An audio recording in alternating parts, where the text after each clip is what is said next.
오늘 말씀의 제목은 내가 범죄하였나이다 라는 제목으로 말씀 함께 나누도록 하겠습니다. 최근 가장 화두가 되고 있는 범죄가 있습니다. 그것은 바로 보이스피싱이지요. 10여 년 전부터 수없이 많은 이 보이스피싱 사기가 판을 치고 있고 그 방법도 여러 가지가 있습니다. 가족들의 사고를 거짓으로 꾸며서 병원에서 급히 수술이 필요한데 수술비가 입금이 되어야 수술이 가능하다라고 연락해서 급한 마음으로 입금을 하게끔 만드는 보이스피싱이 10년 전에 유행했고요. 혹은 내가 사용하고 있는 통장이 지금 불법 도박 사이트에 연루가 되어서 도용이 되었다. 이것을 해결하기 위해서 검찰에서 전화가 와서 또 뭐 계좌를 통해 돈을 빨리 빼놓고 그것을 담당자에게 주어서 안전하게 보호해라, 뭐 이런 방식으로 보이스피싱 사기가 일어납니다. 또 혹은 저렴한 이자 대출, 뭐 마이너스 통장을 만들어 주겠습니다라고 연락이 와가지고 통장을 개설하게 하고 또 카드를 만들어서 대출을 받은 다음에 그 카드 대출을 그 통장에다 넣고 그러면 비밀번호를 알려주면 그 사람들이 빼가게 되죠. 이런 보이스피싱 내용들이 참 많이 있습니다. 또 요즘은 신종 보이스피싱 해가지고 문자로 보내죠. 엄마, 나 핸드폰이 고장나서 급하게 임시폰으로 문자만 되는 폰으로 문자를 보냅니다. 뭐 상품권이 유효기간이 얼마 남지 않았는데 그거를 빨리 써야 되니까 계좌 인증이 필요합니다 해가지고 부모에게 인증을 해달라고 합니다. 그럼 부모는 또 아무렇지 않게 자녀인 것으로 여겨서 인증을 해주고 이렇게 보이스피싱 사기에 넘어가는 일들이 발생하고 있습니다. 실제로 대부분 이런 자녀인 척 또 나랑 친인 척으로 접근하기 때문에 부모님들은 그 전화를 받고 또 문자를 받게 되면 깜짝 놀라서 자녀의 일이라면 진짜 모든 것을 다 내어놓을 정도로 앞뒤 안 가리고 모든 것을 입금해주고 이렇게 처리를 해줍니다. 실례로 저도 그런 일을 당했던 적이 있습니다. 10년 전에 광주 중앙교회에서 사역하고 있을 때 주일날 예배 시간인데 어머니한테 전화가 오는 거예요. 네. 일부 예배 시간, 저희 9시 예배 때 예배를 드리고 있는데 전화가 오는 겁니다. 어머님께서는 제가 사역하고 있는 걸 알기 때문에 절대 주일날 전화를 안 하시거든요. 근데 주일날 전화가 오는 거예요. 무슨 일이지 하고 급한 마음에 전화를 했는데 어머님이 막 깜짝 놀래가지고 전화하는 거예요. 형도가 어디 괜찮아? 괜찮아? 다친 거 괜찮아? 이러는 거예요. 네. 무슨 일이에요? 지금 나 예배 드려야 돼. 바쁜데 왜 전화했어요? 그랬더니 네가 지금 교통사고가 나가지고 병원에서 죽어간다고 전화가 왔다. 입금을 해야 수술을 한다고 이래가지고 깜짝 놀라서 전화를 하시는 거예요. 그래서 괜찮다고 그 보이스피싱이니까 신경 쓰지 마시라고 하고 전화를 끊었습니다. 참 아들 일이니까 손수 이렇게 나서는 거죠. 급한 마음에. 또 최근에는 저희 장인어른에게 문자가 왔습니다. 아빠, 저 핸드폰이 고장나서 문자를 보내요. 그래서 돈이 뭐 이런 식으로 온 거예요. 그랬더니 아버님 장인어른께서 저희 아내에게 급하게 전화를 했죠. 그래서 전화를 아내가 딱 받았어요. 아빠 왜? 그랬더니 전화는 받네? 이러셨대요. 전화를 받지 왜 안 받아요? 그랬더니 아니 너 핸드폰 고장나서 뭐 어쩌고저쩌고 문자 왔던데 내가 핸드폰이 고장나면 왜 아빠한테 전화해요? 나서방한테 이야기하지. 이러고 전화를 끊었습니다. 네. 이런 보이스피싱 문제가 심각하기 때문에 정부에서는 최근에 이러한 캠페인을 하고 있어요.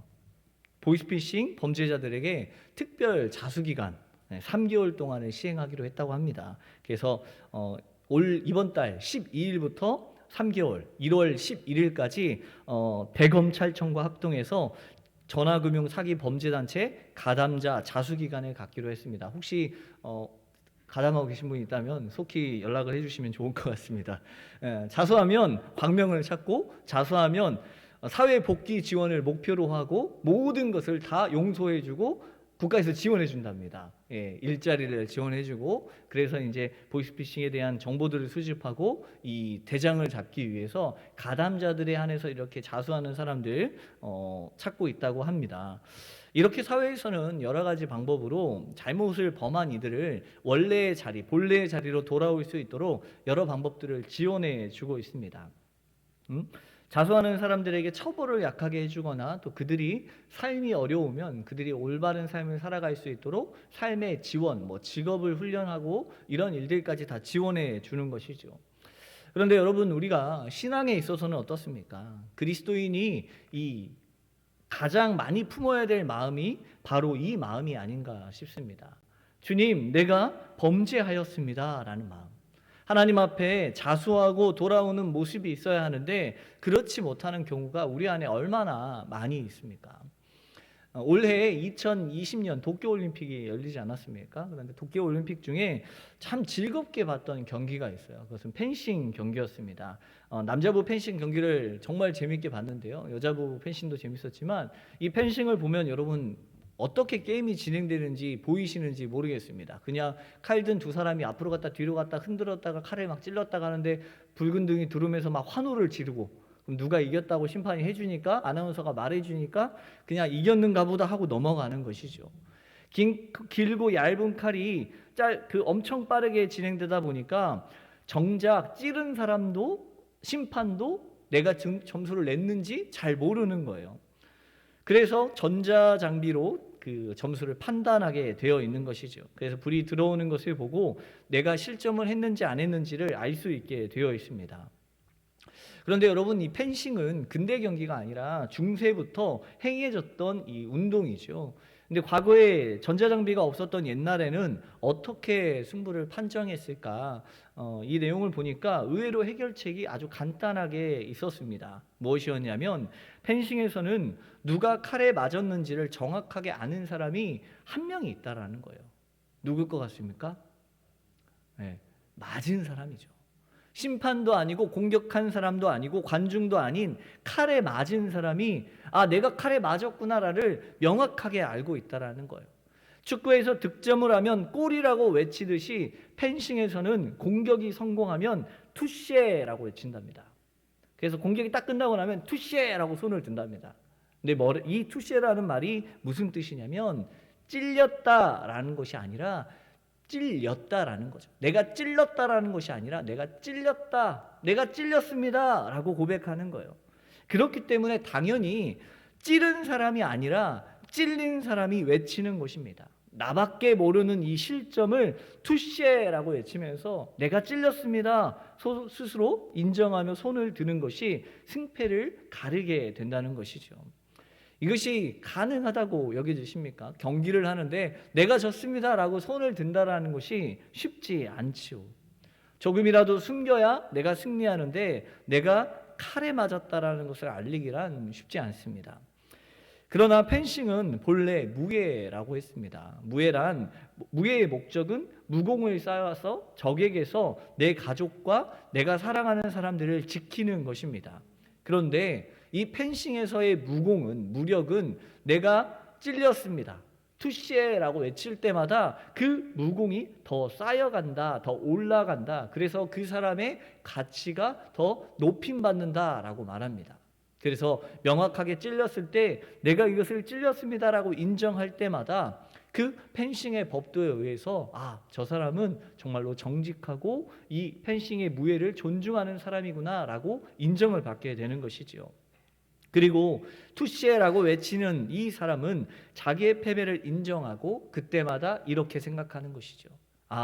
이게 실전이었으면 나는 죽은 거야. 내가 무엇이 부족했지?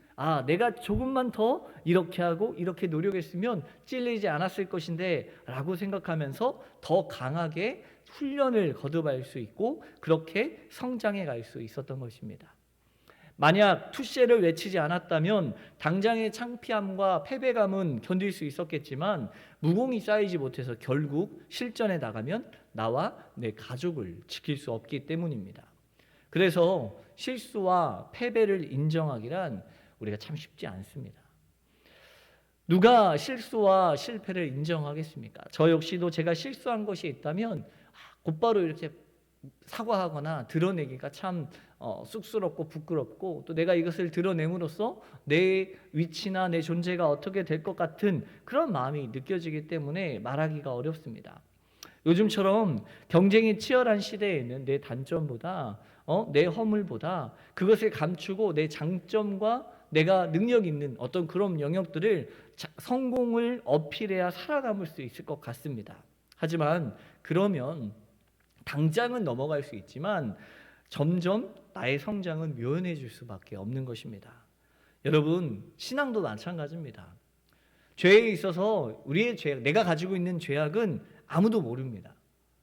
내가 가지고 있는 내 허물과 내 죄를 내 스스로 고백하지 않는다면 누가 뭐라 하지 않습니다. 그러나 그것 때문에 결국 하나님의 영광이 떠나고 하나님의 보호와 하나님의 개입이 떠나게 되고 무기력하고 처참한 인생, 또 신앙의 패배자가 되어버린다면 그것은 결국 누구의 손해가 되겠습니까? 아무리 사람 앞에서 죄를 변명하고 합리화하고 회개를 거부한다 하여도 그것을 뭐라고 할 사람은 아무도 없습니다.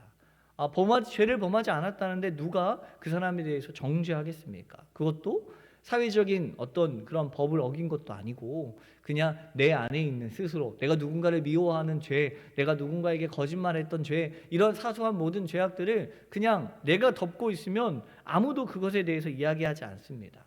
그러나 여러분, 하나님 앞에서는 다름을 기억해야 합니다. 하나님 앞에서 우리의 죄를 고백하지 않는다면 그저 나는 교회에 다니고 있는 종교인에 불과한 삶입니다. 예배를 통해서 하나님을 만나고 하나님을 경험해야 합니다.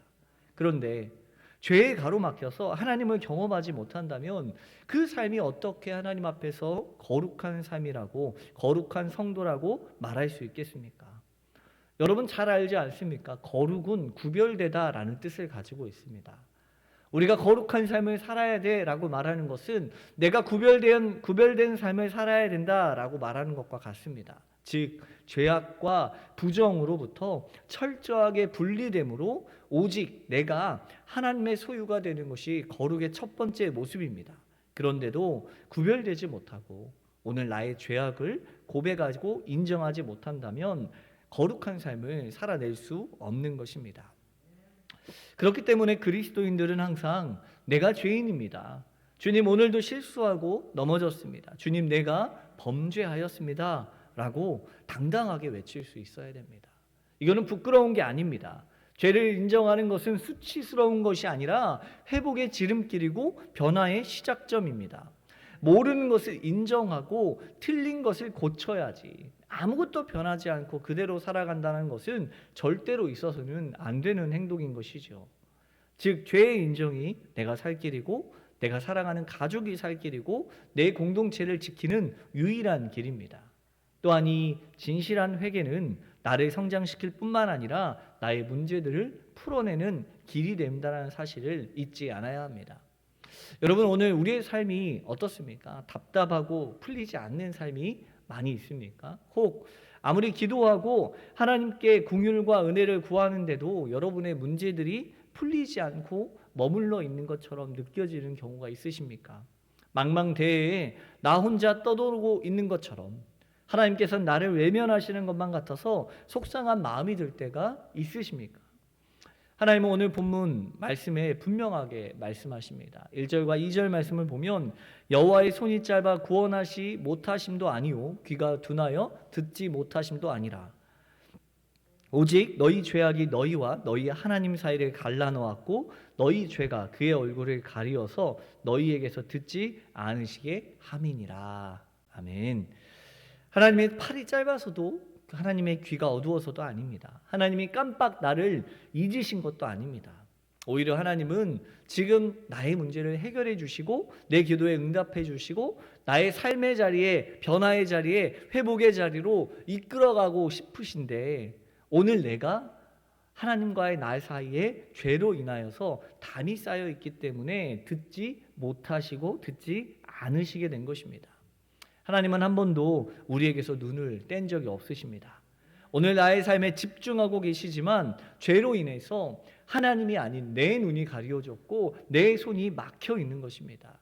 하나님의 역사와 개입이 일어나지 못하는 이유는 오늘 죄로 인한 내 삶의 문제가 있기 때문입니다.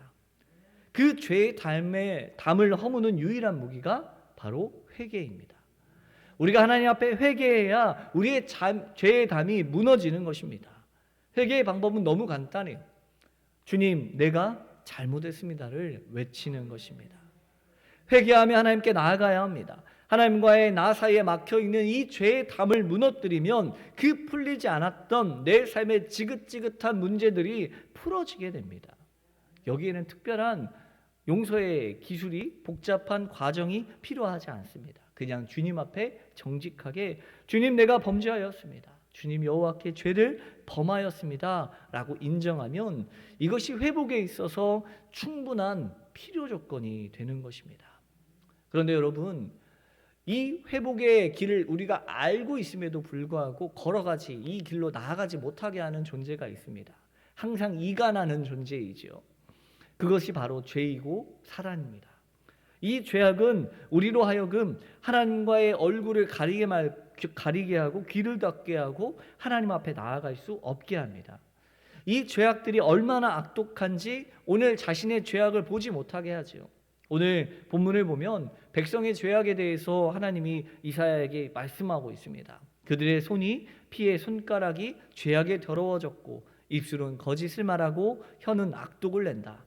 공의대로 소송하는 자도 없고 진실하게 판결하는 자도 없고 허망한 것을 의뢰하고 거짓을 말하고 악행을 잉태하여 죄악을 낳고 있다라고 말합니다. 그러니 그들이 하는 일은 모든 일들은 죄악을 저지르는 일들 뿐이며 그들의 손에는 폭행만이 남아있다. 나쁜 일을 하는 일에는 발빠르게 이동하고 죄 없는 사람을 죽이는 것을 서슴없이 행하고 있습니다. 모든 생각 속에 죄악이 가득 차 있기 때문에 황폐와 파멸의 길을 걸어가고 있는 것이죠. 악한 생각에 사로잡혀 있는 이들의 길에는 정의가 없습니다. 그렇기 때문에 굽은 길로 스스로 만들고 그 평강을 알지 못하니 안전한 삶을 살아갈 수 없게 됩니다. 이사야 당시의 삶이 이렇게 악한 삶의 모습이었습니다. 여러분, 그렇다면 오늘 우리가 살고 있는 삶은 어떻습니까? 지금이라고 별반 다르겠습니까? 우리가 살고 있는 세상은 다르고 우리가 섬기는 교회는 다르고 내가 관계하는 공동체는 다르다고 여겨지십니까? 그런데 여러분, 과거와 지금이 그렇게 다르지 않습니다. 죄악에 팽배한 세상은 끊임없이 혼미한 상황 속에 거하게 합니다. 우리가 무엇이 옳은 길인지 구분할 수 없을 정도로 모든 것을 정당화합니다. 오히려 진리가 거짓인 것처럼 꾸며서 우리의 믿음을 송두리째 흔들어 대고 있는 것입니다. 그들의 삶의 태도는 마치 세상에서의 삶의 방식과 성전에서의 삶의 태도가 달리 있는 것처럼 보이지요. 어찌 보면 세상은 악한 곳이고 하나님과 상관이 없는 곳이기 때문에 온갖 악을 행하여서라도 자신들의 이익을 챙기는 것이 당연하다고 여깁니다. 악한 곳에서 나 혼자 거룩하려고 하면 힘들기 때문이죠. 악은 악으로 상대하고 선은 선으로 상대하면 된다라고 여기는 것이 세상의 일반적인 생각들입니다. 그렇기 때문에 온갖 악을 행하서라도 이득을 챙기고 성전은 하나님이 계신 곳이고 구별되신 곳이기 때문에 성전에 와서는 근신하고 경건한 모양을 갖추기만 하면 모든 것이 어떻게 살아가도 상관없는 것처럼 생각할 수 있습니다. 그렇기 때문에 우리가 믿음 안에서 실패와 실수를 인정하지 않는 삶을 살아가는 것이 아닌가 싶습니다. 그런데 여러분, 인정하지 않으면 넘어설 수 없습니다. 나의 연약함을 인정하고 성장의 기회로 삼아야 더욱더 성숙한 삶을 살아갈 수 있는데 지금 내가 실패와 실수를 인정하면 패배하였다고 생각하고 내가 쓸모없는 사람이라고 느껴질 수 있기 때문입니다. 여러분, 실수와 실패를 인정하는 것은 쉽지 않습니다. 사람 앞에서 실수와 실패의 인정은 부끄럽고 어렵습니다. 주님 앞에서 회개하는 건 역시도 나의 죄로 인해서 하나님 앞에 나아갈 수 없는 존재가 되는 것 같고 가치 없는 존재로 여겨지기 때문에 회개하는 것에 주저함이 있습니다. 그래서 가장 가까운 사람일수록 우리가 때로는 나의 실수를 잘 인정하지 않으려고 하는 것이죠. 부부관계에도 그렇지 않습니까? 분명히 내가 잘못된 길을 갔는데도 불구하고 와이프가 옆에서 거봐, 이 길을 틀렸잖아, 내가 말한 게 맞잖아, 그러면 남편들은 대부분 운전하고 가다 뭐라 합니까? 거참 조용히 좀 있어 하고 이제 그러겠지요. 아, 그러네, 그 자네가 말한 길이 맞았네 라고 하면서 기분 좋게 돌아가면 될 일을 실수를 인정하는 순간 자존심이 상하고 기분이 나쁘다고 그렇게 실수를 용납하지 못하는 것이죠. 믿음 안에서도 마찬가지입니다. 우리가 하나님 앞에 죄를 범할 때마다 그 죄를 용서를 구하고 회개하는 것이 점점점 하나님과의 나의 관계가 멀어지는 것 같아 느껴집니다. 왜 그렇습니까? 거룩하고 정결한 존재로 하나님이 우리를 지으셨는데 우리가 자꾸만 죄를 범하니까 죄를 범하는 내가 어떻게 하나님 앞에 설 수 있을까라는 두려움이 생기는 것이죠. 그런데 여러분, 하나님은 회개하는 자를 찾으십니다. 오히려 회개하지 않는 자가 하나님과 멀어져 있는 자입니다. 회개는 그분께 가까이 나아가게 해주십니다. 회개는 죄의 담을 쌓는 것이 아니라 죄로 인한 하나님과 거리가 멀어지게 하는 것이 아닙니다. 회개는 우리의 죄의 담을 허물고 하나님과의 거리를 더욱더 가까이 하게 해주는 것이 바로 회개입니다. 여러분, 잘 한번 생각해 보세요. 내가 만약에 누군가에게 잘못한 사실을 분명하게 나 혼자 알고 있습니다. 내가 누군가에게 실수하고 누군가에게 잘못을 했어요. 설령 그 사람은 그 잘못에 대해서 전혀 모르고 있습니다. 그런데 나는 알아요. 그런데 그 사람을 대할 때마다 그러면 여러분 어떨 것 같습니다. 내가 저 사람의 돈을 5천 원을 떼먹은 게 있는데 주면 끝인데 주기가 못 주고 그냥 넘어갔어요. 7필. 그 사람 달라는 소리도 안 합니다. 근데 그 사람 만날 때마다 괜히 찝찝한 거 있잖아요. 이제 와서 말하기도 뭐하고 그렇다고 안 주기도 뭐하고 이렇게 그런 기분 느껴보신지 모르겠어요. 내가 누군가의 사람을 어떤 사람을 뒷담화를 했어요. 그 사람에 대해 좋지 않은 말들을 퍼뜨렸어요. 그런데 그 사람이 어느 날 내 앞에 왔어요. 그럼 그 사람을 대할 때 어떻습니까? 껄끄러워요. 그냥 이따가 7필 이야기하다가 그냥 옆으로 자리를 옮겨갈 수밖에 없습니다. 그 사람을 대할 때 나도 모르게 껄끄럽고 대화하는 것이 어려운 것이죠.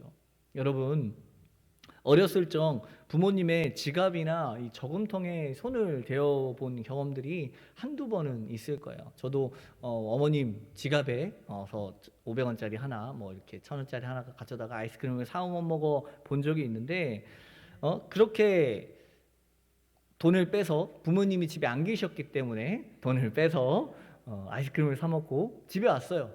그런데 그때부터 마음이 어떻습니까? 콩당콩당 뛰기 시작합니다. 부모님이 문 여는 소리만 들려도 돈 가져간 거 아셨나? 자수해서 광명을 찾아야 되나? 아니야, 말 안 하면 모를 거야. 혼자 수없이 많은 고민을 하죠. 엄마를 보면 괜히 마음에 찔림이 있어서 TV를 보지도 않고 방에 처박혀서 나오지도 않습니다. 엄마가 부르면 심장이 덜컹 내려앉는 것처럼 느껴지죠. 왜 그렇습니까? 별거 아닌데 그 조그마한 죄로 인해서 뭐가 생긴 거예요? 죄로 인해 관계에 걸림돌이 생겨난 것입니다. 불편하지 않았던 관계가 불편한 관계가 되어버렸어요. 가까운 거리가 먼 거리가 되어버렸습니다. 여러분, 마음에 무거운 짐을 짊어지고 살아가야 되는 거예요. 그 관계를 깨뜨리지 않으면 계속 짊어지고 갈 수밖에 없는 거예요. 그런데 더 속상한 건 뭔지 아십니까? 처음 한 번은 마음의 짐이 되고 마음에 콩닥콩닥함이 있어요. 그런데 두 번, 세 번은 어떻게 되는지 아십니까? 처음에는 주저함이 있었어요. 두 번, 세 번 되면 당연한 게 돼요. 아무렇지 않아요. 돈을 빼다가 어머님 지갑에서 돈을 1000원짜리, 500원짜리 가져가다가 100원짜리 가져가다가 500원짜리 가져가고 500원짜리 가다가 1000원짜리 가져가요. 1000원짜리 가져가도 엄마가 모르는 것 같으면 5000원짜리, 만원짜리 가져가는 거예요.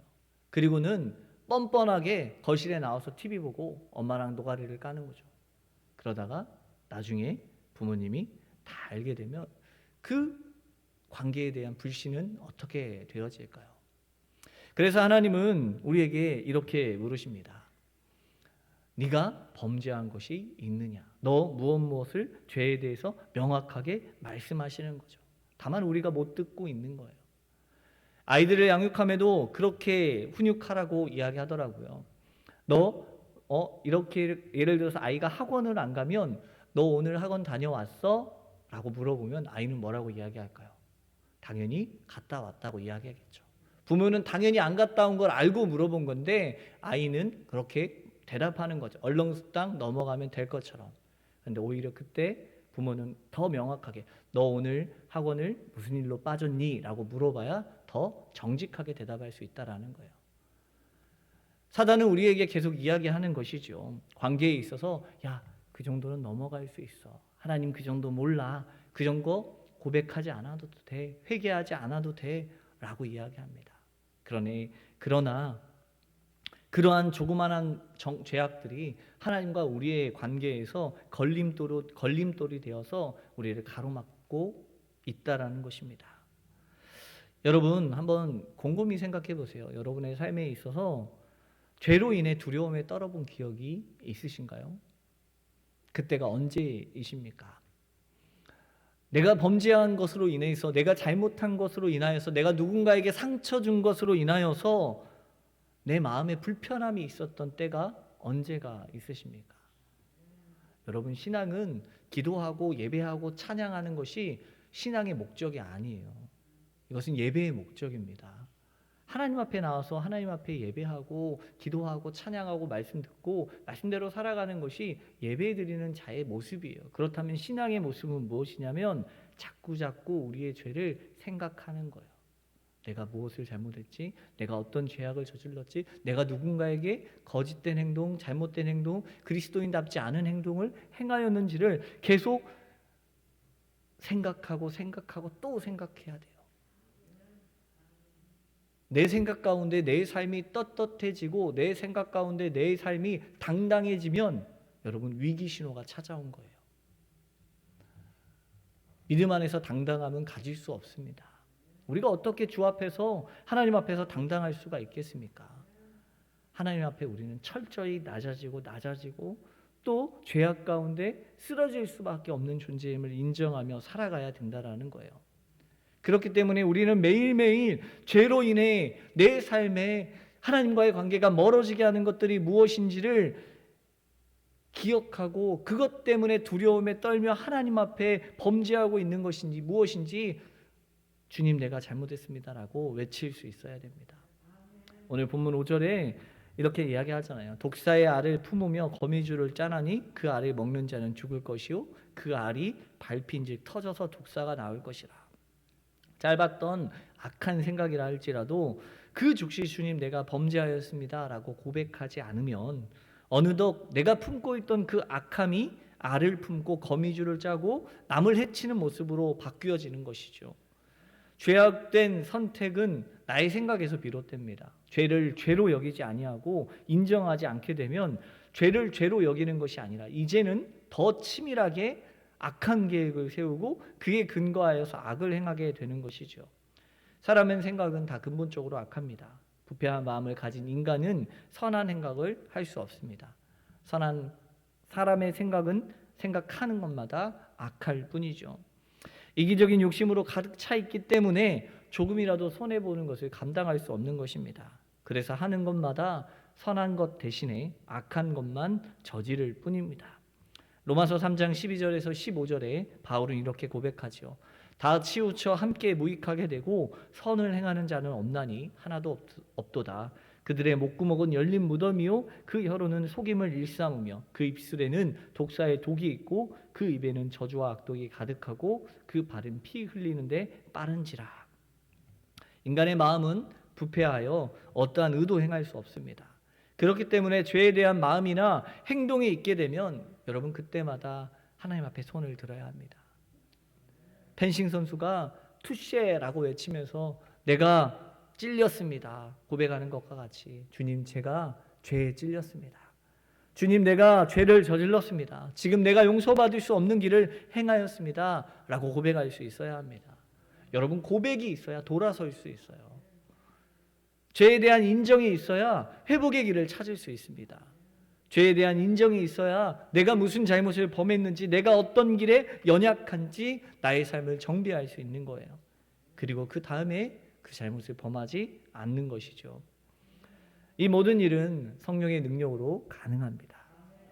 요한복음 3장 3절에 예수님이 말씀하시길 진실로 진실로 내게 이르노니 사람이 거듭나지 아니하면 하나님의 나라를 볼 수 없느니라 라고 말씀하지 않습니까?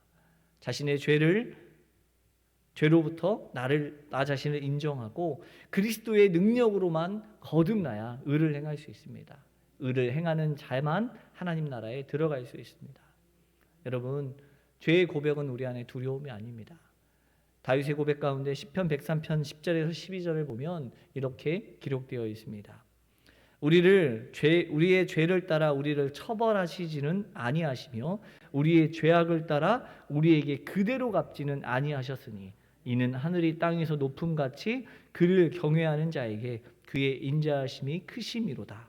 동이 서에서 먼 것 같이 우리의 죄가를 우리에게서 멀리 옮기셨으며. 하나님께서는 회개하고 나오는 모든 백성들의 죄를 그 죄에 대해서 묻지 않으신다라고 말씀하십니다. 용서하시고 그 죄가를 어떻게 하신다고요? 동이 서에서 먼 곳 같이 우리의 죄가를 우리에게서 멀리 옮기셨다라고 말씀하십니다. 동이 서에서 얼마나 멀습니까? 끝을 알 수 없을 만큼 멀어요. 우리의 한계로는 절대 쫓아갈 수 없습니다. 그런데 하나님이 동이 서에서 먼 것처럼 우리의 죄가를 옮겨 놓으신대요. 무슨 말입니까? 묻지 않으시겠다라는 거예요. 찾지 않으시겠다라는 거예요. 하나님의 인자하심은 그 백성의 실수와 죄가를 그들이 고백할 때 너그럽게 인정해 주십니다. 그리고 그것을 갚지 않으신다고 말씀하십니다. 주님의 지혜가 그분의 능하심이 우리를 살게 하십니다. 우리가 행할 것은 주 앞에 고백하는 거예요. 주님, 내가 범죄하였습니다.